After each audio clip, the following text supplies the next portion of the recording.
क्योंकि मैं मानता हूं राहुल गांधी जी एक व्यक्ति नहीं है, ये एक विचार है और ये कुछ ऐसी शक्तियों के हाथ के हथियार हैं जो शायद राहुल गांधी खुद भी समझ पाते हैं नहीं, मुझे आइडिया नहीं।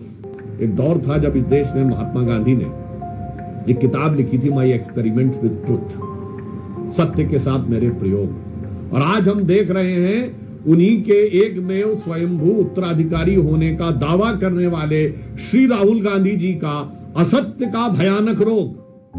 पर मैं एक बात कहना चाहता हूं, बताइए आप कितनी बार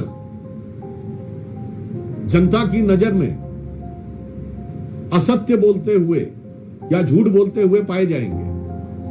जब बयान आया था कि भारत के, मैं अभी से शुरू करता हूं और आपको केवल कुछ उदाहरण देता हूं, देश की जनता अपने आप इस पर निर्णय ले। अभी भारत के एयरफोर्स चीफ ने कहा कि हमने 6 विमान गिराए थे।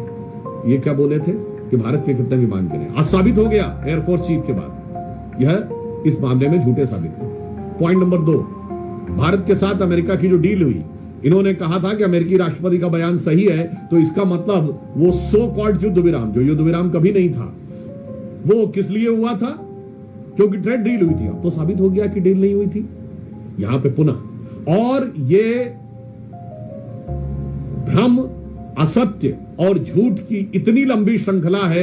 मैं लोगों को याद दिला देना चाहता हूं कि अगर जनता को थोड़ी सी विस्मृत हो गई हो तो वो इनका कैरेक्टर देख लें। इन्होंने राफाल को लेकर झूठ बोला था, राफाल को लेकर हुए नारे को लेकर सुप्रीम कोर्ट के जजमेंट पे झूठ बोला, वो साबित हुआ।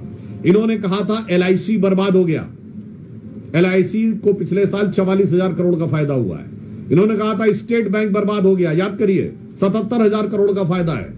इन्होंने कहा था HAL बर्बाद हो गया, HAL को 8,000 करोड़ का फायदा हुआ है और 81,000 करोड़ के उनके पाइपलाइन में, which is an all time high. यानी जिसके लिए आपने कहा कि ये बर्बाद हो गया है, वो सब ऑल टाइम हाई है।